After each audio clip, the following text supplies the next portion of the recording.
We continue to bring you the latest in terms of followed and reaction to the breaking news that Canada's Governor General Julie Payette has resigned. So too has her secretary, following similar accusations creating a toxic workplace. Now, CBC News has been bringing you reports on this for months, really bringing the story forward.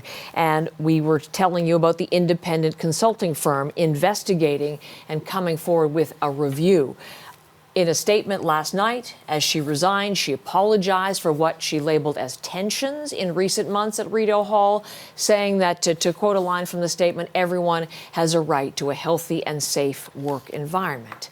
It is Ashley Burke in our Parliamentary Bureau who has broken so many of these stories and has followed it for months. And welcome back, Ashley, and glad to be speaking to you on this day after really such a momentous development in this story. Obviously, you've been speaking to dozens of former employees and public servants. Have you been speaking to them again after the resignation, and what are they telling you?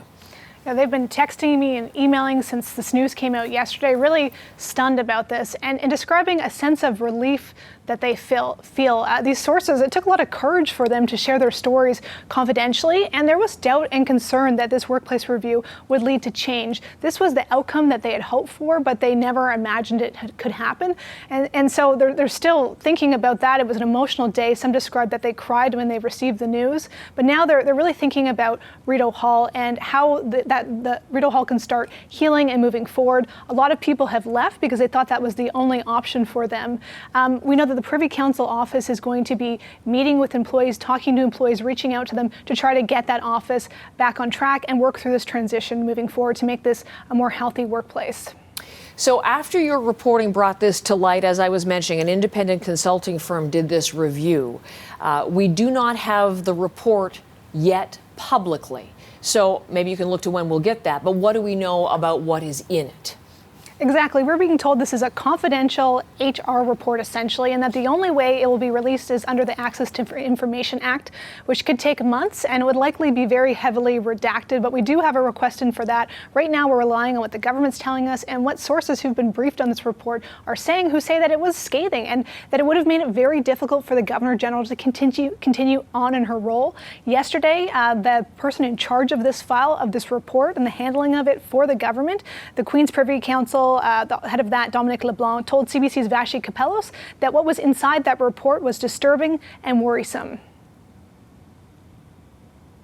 And sorry, I thought we were going to play him. We were listening to his interview earlier. Yes, he was part of the program with Vashi Kapelos yesterday on Power and Politics. I was just citing some of the statement because we did hear from Rideau Hall and from Julie Payette as well. What is she saying, I guess, about the whole situation?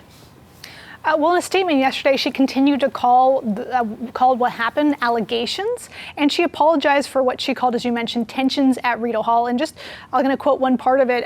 She said that everyone has a right to a healthy and safe work environment, and at times, under all circumstances, it appears that this was not always the case at the office of the Secretary to the Governor General. Tensions have arisen at Rideau Hall over the past few months, and for that, I'm sorry. She also noted that there was no formal complaint that was lodged before this that would have triggered an investigation under law.